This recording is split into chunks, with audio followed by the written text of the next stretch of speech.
How much plastic do you think we use here in the UK?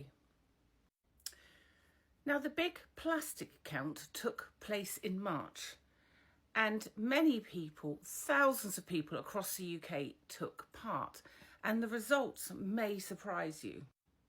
More than 220,000 people took part in the campaign, and more than 4.6 million pieces of plastic was counted.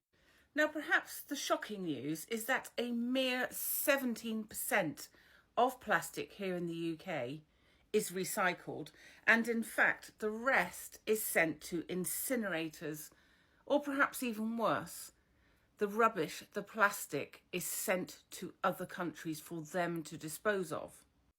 Now, Greenpeace have released a statement on their website stating that UK households are throwing away an estimated 1.7 billion pieces of plastic a week.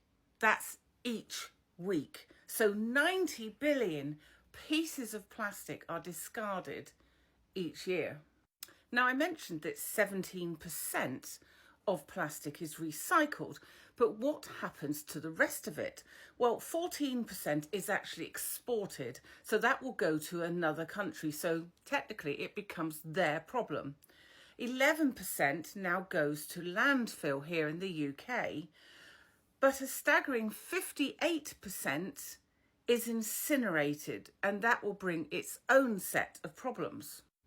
Now, according to Greenpeace, incinerators, which release toxic gases, so it will cause pollution and we will breathe in those toxic gases, but they say incinerators are 3 times more likely to be built in areas, neighbourhoods that are deprived. And they say that residents are disproportionately people of colour. Now, the UK government has pledged to drastically reduce greenhouse gases, but the sad news is that 18 new incinerators are being built in the UK. So across the UK, there's going to be 18 more incinerators which will release these toxic fumes. Now, the charity is calling for a strong global plastics treaty, and the aim is to cut plastic production by at least 75% by 2040.